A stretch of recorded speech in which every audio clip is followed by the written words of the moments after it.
We have still believe in legal system. How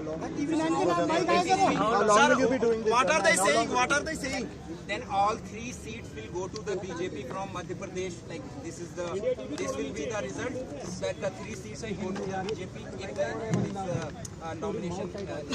This is not the issue of this is a basic matter of democracy. If you people are interested in doing that, instead of asking question to us, you have to report that.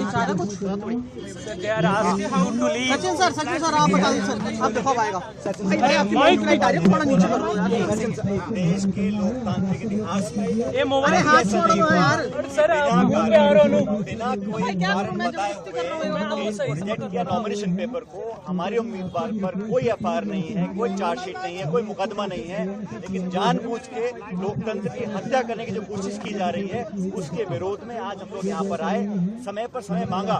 निर्वाचन आयोग इस देश के लोकतंत्र का संरक्षण करने के लिए है और हम सब यहाँ पर आए आवेदन देने के लिए। लिखित में हमने 2 घंटे पहले बताया था, ना तो अंदर जाने दे रहे हैं, ना निर्वाचन हमसे मिल रहा है। हम किसको कंप्लेन करेंगे? इस लोकतंत्र में हमारी वो सीट जो हम जीत रहे थे उनके नामांकन को बिना कारण के रद्द किया गया है। पूरे देश में लोग देख रहे हैं कि लोकतंत्र को तार तारे सरकार कर रही है और भाजपा की एकमात्र कोशिश है कि सत्ता और ताकत को हड़पना। और लोकतंत्र में अगर हमारी आवाज सुनने वाला कोई नहीं है, हमारे पास सारे विकल्प खुले हैं। हम न्यायपालिका का दरवाजा भी खटखटाएंगे, लेकिन आज हम लोग यहाँ पर आए थे अपना आवेदन देने के लिए, कंप्लेन देने के लिए, और हमसे मिलने को तैयार नहीं है। हमारे आवेदन को हमारे जनशक्ति संगठन ने लिखित में दिया और आज हमें कह रहे हैं आपको अधिकारी नहीं। चुनाव चल रहा है, निर्वाचन आयोग पे ताले लगे हुए हैं, election is going on and they have blocked the election commission. कहां जाएंगे हम? लेकिन राष्ट्रीय पार्टी कांग्रेस पार्टी के एक उम्मीदवार का इस तरह नामांकन रिजेक्ट करना ये दिखलाता है कि किसी हद तक भाजपा सरकार जा सकते हैं और निर्वाचन आयोग को अपने गिरबान में झांकना पड़ेगा कि किस तरफ देश के लोकतंत्र को लेकर जाए।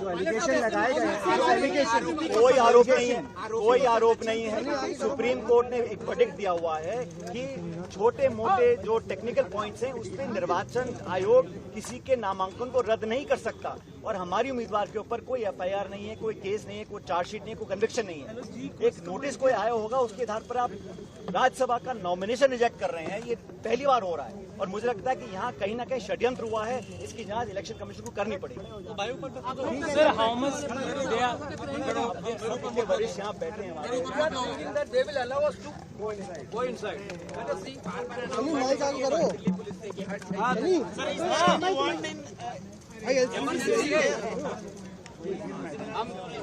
We are very much responsible.